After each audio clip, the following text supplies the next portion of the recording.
श्री गणेशाय नमः। जय श्री सीताराम। मित्रों, आज हम एक न्यूज़ पे, सोशल मीडिया पे एक खबरें बहुत तेज़ी से चल रही हैं कि दिल्ली में 2026 के शुरुआती में ही 15 दिन में 800 बच्चे गायब हो गए।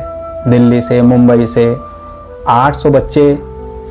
हम देखते हैं सोशल मीडिया पे यही खबरें, न्यूज़ पे यही खबरें, और एक पुलिस अधिकारी का हमने बयान भी देखा है, हमने अपनी वीडियो में डाल भी रखा है, आप देखना चाहे तो देख सकते हैं। वो कह रहे हैं कि बच्चे चोरी में या वयस्क के चोरी में कोई इजाफा नहीं हुआ है, ये सब झूठ बात है। अब उनका आधिकारिक बयान है, हम उस पर कोई टिप्पणी तो कर नहीं सकते हैं, लेकिन बिना आग लगे तो धुआं उठेगा नहीं। हमने न्यूज़ पे देखा, लोग अपने बच्चे की, अपने घर के बड़ों, जो भी उनके घर का चोरी हुआ है, खोया हुआ या किडनैप हुआ, जो भी है, घर से लापता है, उसकी फ़ोटो ले लेके रो रहे हैं। ऐसे कोई क्यों करेगा? कोई झूठ का कोई थोड़ी अपने घर का कोई फ़ोटो लेके ऐसे रोएगा, बोलेगा कि हमारे यहाँ घर का आदमी लापता है। कुछ तो है। इसलिए हमें पहली बात तो सतर्क रहना है, अफवाहों पे ध्यान नहीं देना है। अभी फ़िलहाल अफवाह बहुत ज़्यादा है, इसलिए हमें अपने बच्चों को खासकर ध्यान रखना है। स्कूल लेके जाना है, उसके बाद उनको स्कूल रिसीव करने जाना है। अकेले बच्चों के किसी मार्केट में या मेला या किसी अन्य जगह बिना बताए नहीं जाने देना है।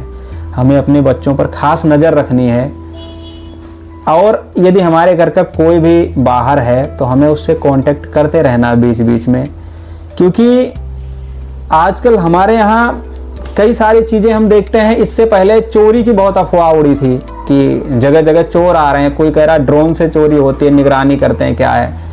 बीच में दशहरा और इसमें दुर्गा पूजा के समय, नवरात्रि के समय इसकी बहुत ज़्यादा अफवाह उड़ी थी कि वहाँ ड्रोन से चोरी होती है।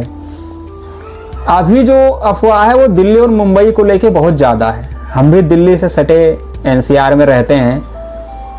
हमने वहाँ जिस हिसाब से अफवाह है, हालांकि सच तो है, क्योंकि हम न्यूज़ पे देखते हैं लोगों को रोते हुए कि हमारे घर का ये व्यक्ति लापता है, कोई कह रहा है हमारा बच्चा लापता है। माना कि ये चीज़ें हैं, लेकिन जो 800 आंकड़ा बोला गया है न्यूज़ में या न्यूज़पेपर में, इसका अभी कोई हमें आधिकारिक पुष्टि नहीं दिखाई दी है। पुलिस के द्वारा जो बोला गया है वो कह रहे हैं कि नहीं, ऐसा नहीं है। लेकिन कैसा भी हो, हमें अपने बच्चों का ध्यान रखना है। हमारे बच्चों का ध्यान कोई और रखने नहीं आएगा, हमें ही अपने बच्चों का ध्यान रखना है, बड़ों का ध्यान रखना है, बुजुर्गों का ध्यान रखना है। अब ये बच्चे कौन चोरी कर रहा, कहाँ लेके जा रहा है, क्या कर रहा है, इस पर भी कोई अभी जानकारी ना पुलिस को लगी है, ना हमारे खुफिया विभाग को लगी है कि बच्चे आखिर जाते कहाँ हैं। लेकिन मैं एक चीज़ कहना चाहता हूँ, बच्चे बच्चे होते हैं, बच्चे भगवान का रूप होते हैं। जो भी इस चीज़ को कर रहे हों वो तत्काल इस चीज़ को बंद कर दें। किसी के घर के बच्चे हो या बुजुर्ग हो, उसका कलेजे का टुकड़ा होता है, उसे चोरी करना या उसे लेके जाना, उसे परेशान करना, ये अच्छी बात नहीं है। भगवान इसका बहुत बड़ा दंड देगा, क्योंकि हम इंसान से चोरी कर सकते हैं लेकिन भगवान से चोरी नहीं कर सकते हैं।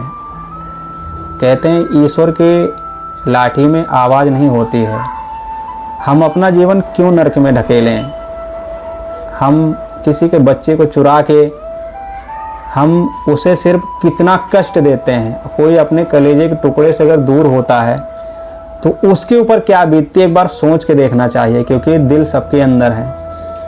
मैं इसीलिए कह रहा हूँ, हमारे भारत में जैसे जैसे धर्म के संस्कार की कमी होती जा रही है ना, क्राइम दिन ब दिन बढ़ता जा रहा है। हमारे यहाँ आज देखा जाए तो इस पर कंट्रोल शायद ना के बराबर है।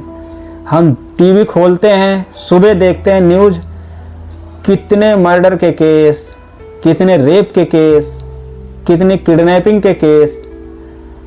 और आज का जो युवा है ना, उसके अंदर धीरे धीरे सहन शक्ति खत्म होती जा रही है। छोटी छोटी बात पे लोग एक दूसरे को मार दे रहे हैं, एक दूसरे का सर फोड़ दे रहे हैं छोटी छोटी बात पे। आज यही साजिशें हमारे देश में हो रही हैं। धीरे धीरे लोग कहते हैं एक ब्राह्मण ही ऐसा है जो धीरे धीरे अभी ये संस्कारों को, वेदों पुराणों को सुना सुनाकर, राम कथा भागवत कथा सुना सुनाकर लोगों को धर्म से जोड़ रखा है। इसलिए तमाम साजिशें हो रही हैं कि इन ब्राह्मणों के ऊपर टारगेट किया जाए ताकि अपने पथ से भ्रष्ट हो जाएं और धीरे धीरे भारत में भी संस्कार, धर्म, इन चीज़ों को ख़त्म कर दिया जाए।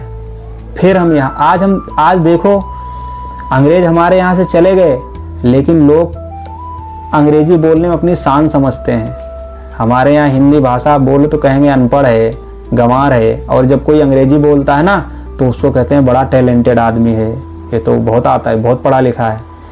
ये जो अंग्रेज हमको सिखा गए, हम उसी रास्ते पर चल रहे हैं। मानते हैं अंग्रेजी सीखना जरूरी है, लेकिन अंग्रेजी सभ्यता अपने अंदर ढालना ये गलत बात है। अंग्रेजी इंटरनेशनल भाषा है, हम कहीं जाते हैं, हमें ज़रूरत पड़ती है एक दूसरे से बात करने के लिए, अंग्रेजी सीख लो, अच्छी बात है, लेकिन अंग्रेजी सभ्यता अपने अंदर ढालना ये गलत बात है। ये हम मुंबई में सबसे ज़्यादा देखने को मिलता है। मुंबई में देखने को मिलता है, उनका काम है, फिल्म इंडस्ट्री है, उनको बनाना उनको काम है। भाई कुछ करेंगे नहीं, दिखाएंगे नहीं तो उनकी फिल्म कैसे चलेगी, उनका काम है। लेकिन हमारा काम को थोड़ी ना है, हमारा काम नहीं है इन चीज़ों को करना। हमें अपनी भाषा, अपने संस्कार, अपने धर्म के प्रति हमेशा कट्टर रहना चाहिए। आज देव भाषा तो धीरे धीरे विलुप्त होती जा रही है। आज संस्कृत देखा जाए तो सिर्फ कुछ ब्राह्मणों के पास रह गई है बस। बाकी संस्कृत बोलना तो छोड़ो, लोग कभी कभी सुनते हैं, शायद मंत्र में बस, बाकी बोलचाल उस चीज़ में तो ख़त्म हो चुकी है। अब हिंदी बची हुई है। हिंदी भारत की एक तरह से